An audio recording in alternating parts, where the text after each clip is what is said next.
오늘 우리에게 주신 하나님의 말씀은 사도행전 5장 29절 말씀입니다. 베드로와 사도들이 대답하여 이르되 사람보다 하나님께 순종하는 것이 마땅하니라. 오늘 이 말씀에 많은 은혜 받으시기 바랍니다. 교회가 부흥할 때 빠지지 않고 있는 일이 있습니다. 그것은 어떤 일인가 하면 사건이 일어납니다.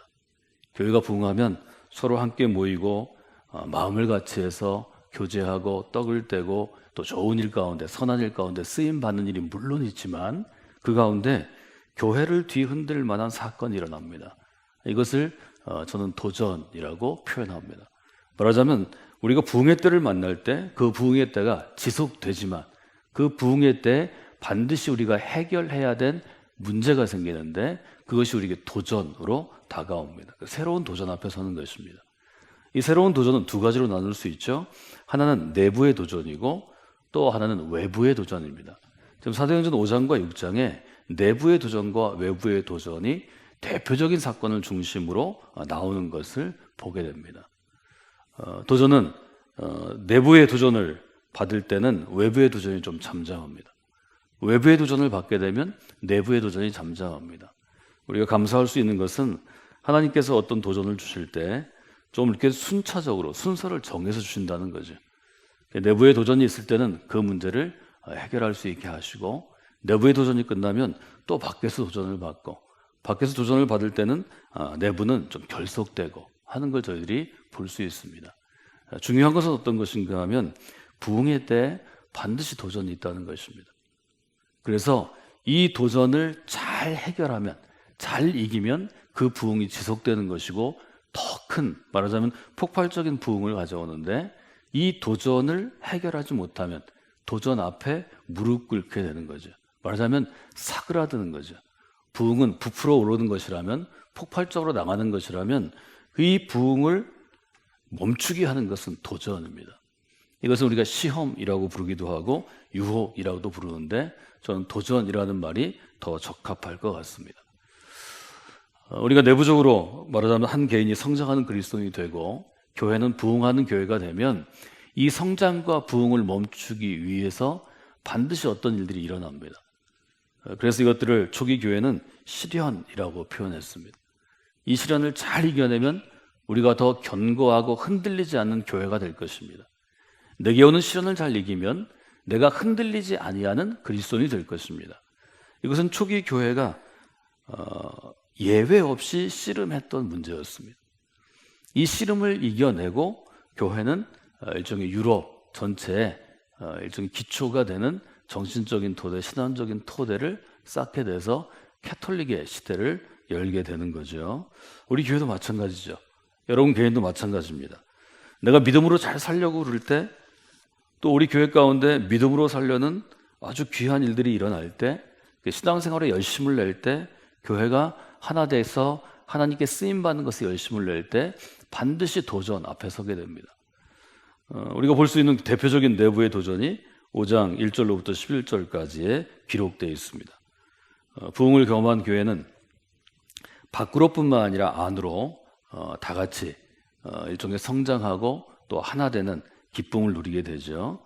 사도행전 4장은 처음 믿었던 교회들이 어느 정도로 결속하고 있는가에 대해서 이렇게 기록합니다. 사도행전 4장 32절 함께 보실까요? 32절부터 35절까지 함께 보겠습니다. 믿는 무리가 한 마음과 한 뜻이 되어 모든 물건을 서로 통용하고 자기 재물을 조금이라도 자기 것이라 하는 이가 하나도 없더라. 사도들이 큰 권능으로 주 예수의 부활을 증언하니 무리가 큰 은혜를 받아 그 중에 가난한 사람이 없으니 이는 밭과 집 있는 자는 팔아 그 판 것의 값을 가져다가 사도들의 발 앞에 두매 그들이 각 사람의 필요에 따라 나누어 줌이라. 부흥을 경험한 교회는 생활 공동체로 쉽게 이어집니다. 이것은 아주 폭발적인 부흥을 경험하는 신앙 공동체들이 대부분 초기에 경험하는 것들입니다. 지금 이제 우리가 살고 있는 개인 중심의 사회에서는 적용점이 시대에 따라 또 그 문화에 따라 다를 수밖에 없지만 초기 예루살렘 공동체는 물건도 통용하고 가난한 자들을 돕기 위해서 자기 소유를 팔아 재산을 팔아 돕는 일들이 있었다 하는 것을 분명히 기록합니다. 이것은 이제 일종의 생활 공동체를 의미하는 거죠. 그리고 나서 이어서 한 부부의 이야기가 등장하는 것을 우리가 보게 됩니다. 생활 공동체가 된다는 것은 간단하지만 실제로 행하는 것이 쉽지 않은 일입니다. 그것은 자기 소유, 돈의 문제이기 때문입니다.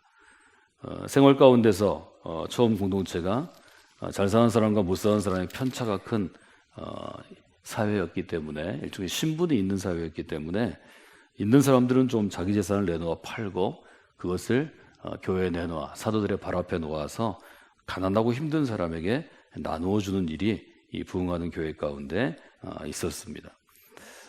근데 이제 문제가 생겼습니다. 말하자면 우리가 아나니아와 삽비라라고 이름을 분명히 기억하는데 한 케이스가 생긴 거죠. 그래서 자기가 자의로 은혜를 받아서 우리 교회 안에 가난한 사람들이 많이 있기 때문에 그들을 위해서 나의 밭을 팔아서 혹은 나의 집을 팔아서 나눠주기를 원합니다. 이러면 이제 서로 나누면 되는 것인데 이 부부는 그 일 가운데 동참한 사람들입니다. 1절에 보면 더불어 소유를 파는 사람들이죠.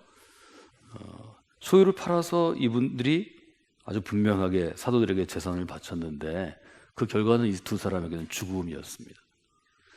이 사건은 상징적으로 교회 공동체를 하나님께서 어떻게 보시는가 하는 점을 잘 보여주는 것입니다.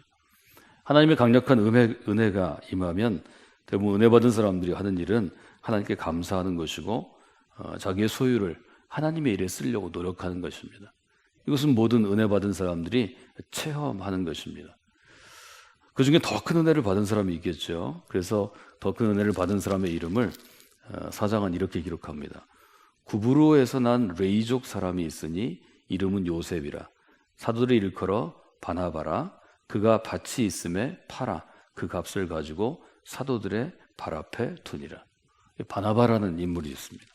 요셉이라고 부르는 바나바가 은혜를 받아서 자기의 밭을 팔아서 전체를 교회 안에 가난한 자를 돕는 일 가운데 구제의 사역 가운데 내놓았습니다. 그런데 5장 1절은 다른 설명이 없이 아나리아라 하는 사람이 그의 아내와 더불어 소유를 팔았다 이렇게 되어 있습니다. 말하자면 이 성경을 볼 때는 바나바라고 하는 사람하고 이 부부가 비교되는 걸 볼 수 있습니다. 그래서 이 부분을 이제 해석하는 학자들은 이 바나바라는 사람이 구브로 출신이기 때문에 예루살렘 출신이 아니기 때문에 타지에서 온 사람과 또 예루살렘에서 교회 초기부터 있던 사람으로 서로 구분해서 한번 비교를 하고 생각해 봅니다. 말하자면 이 요셉이라고 하는 바나바는 구브로 출신이고 예루살렘 출신이 아니고 타지에서 공동체에 늦게 합류한 사람, 비교적 새가족이라고 볼 수 있고, 아나니아와 삽비라는 교회 초기부터 헌신한 일종의 처음 말하자면 개척 멤버, 그래서 처음부터 교회에 헌신해서 그 당시에 그래도 교회에서 중요한 역할을 맡은 어떤 성도였을 것이다. 이렇게 우리가 쉽게 추측할 수 있다는 거죠.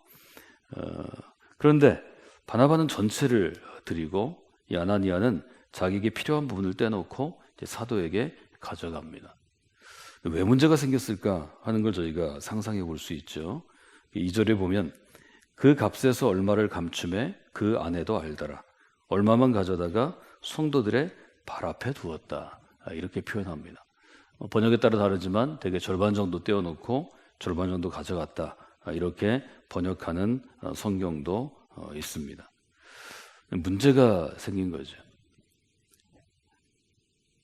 하나도 안 드린 사람도 물론 그 당시에 많이 있을 거고 조금 10분의 1이나 정해진 대로 10분의 1을 드린 사람도 있을 텐데 그거보다 훨씬 더 많이 드린 이 부부를 향하여 베드로는 3절에 이렇게 책망합니다. 아나니아야, 사단이 내 마음에 가득하구나. 내가 어찌하여 성령을 속이고 땅값 얼마를 감추었느냐 이렇게 묻습니다. 베드로가 책망한 이유는 성령을 속이는 데 있다는 것이죠. 성령을 속이고 땅값을 감추었다. 이렇게 표현합니다.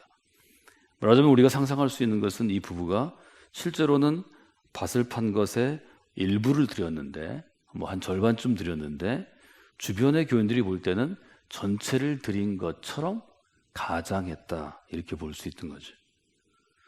하나님께 우리가 나아갈 때 중요한 것은 우리의 믿음만큼 헌신하는 것입니다. 우리 믿음만큼 헌신하면 하나님은 그것을 우리에게 주신 우리의 믿음의 분량으로 보시고 귀하게 받으실 것입니다. 교회 안에 공동체로 생활하다 보면 그렇지 않죠. 예를 들면 나보다 교회에 새로 나온 사람, 또 나보다 교회에서 헌신하지 않는 사람이 나보다 더 많은 것을 하나님께 드리면 우리 누구든지 비교의식이 있습니다. 우리 체면 문화가 또 굉장히 강한 그러한 상황 가운데 있습니다.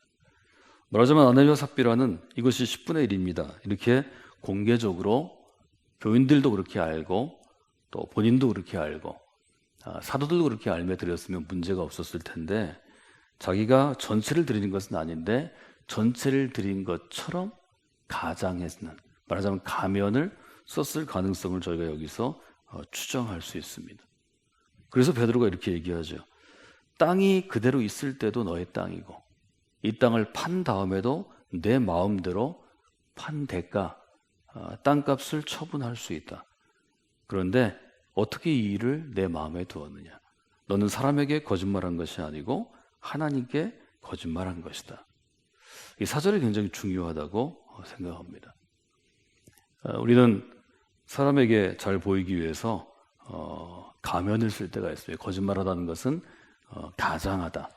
다른 옷을 입고 다른 마스크, 다른 가면을 쓰는 것. 어원에 그렇게 되어 있죠.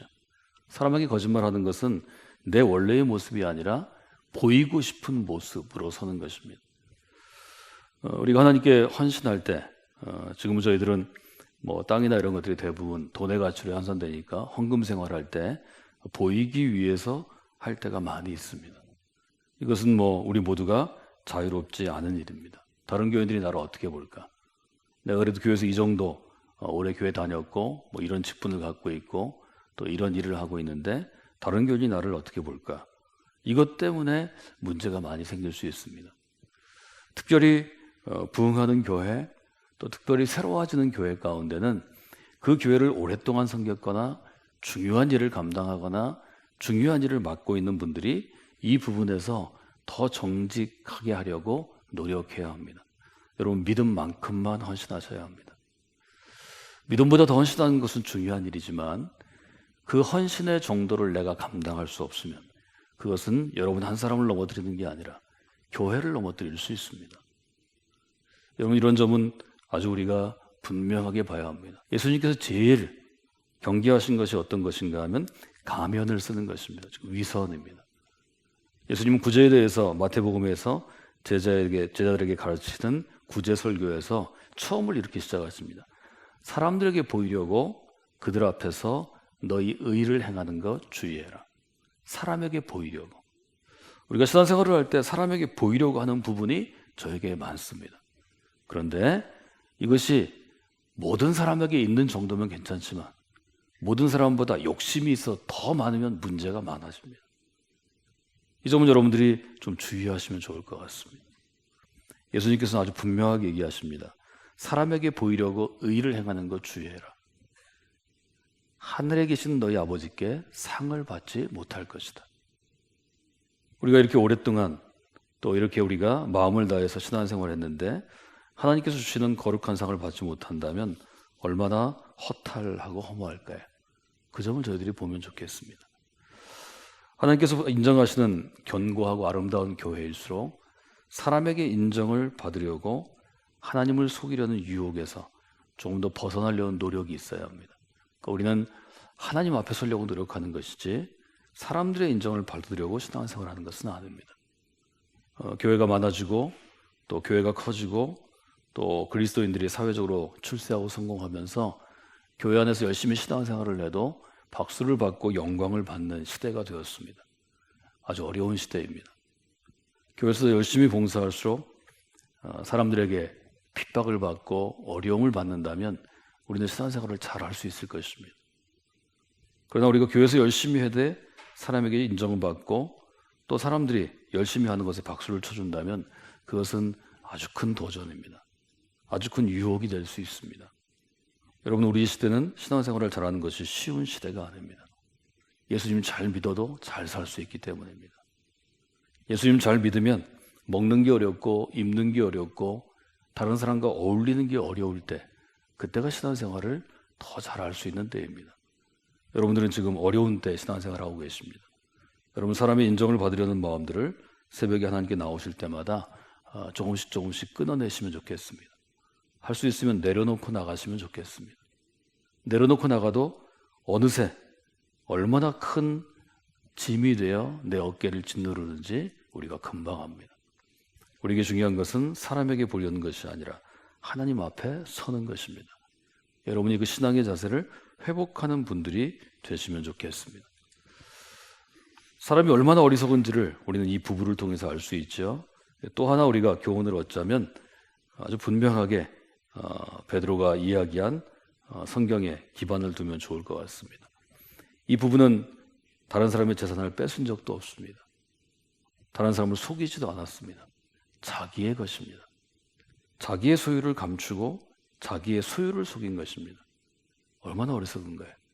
이미 하나님이 자기한테 주신 이 소유를 누리는 게 우리의 일인데 이 부부는 어떤 일인지 자기 소유를 감춥니다.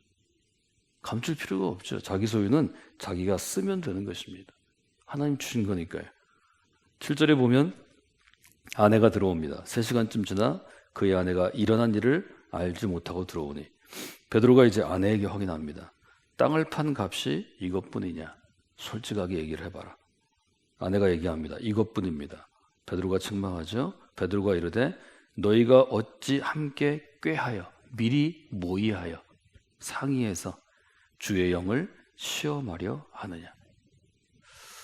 여러분, 교회 안에서 저처럼 목회를 하든지 목사가 되든지 교회 안에 중요한 일을 감당하는 저희는 요즘에 장로라고 부르는데 장로나 아니면 젊은 나이에 권사가 되든지 이때 우리에게 주어지는 가장 큰 도전은 주의 영을 시험하려는 유혹입니다.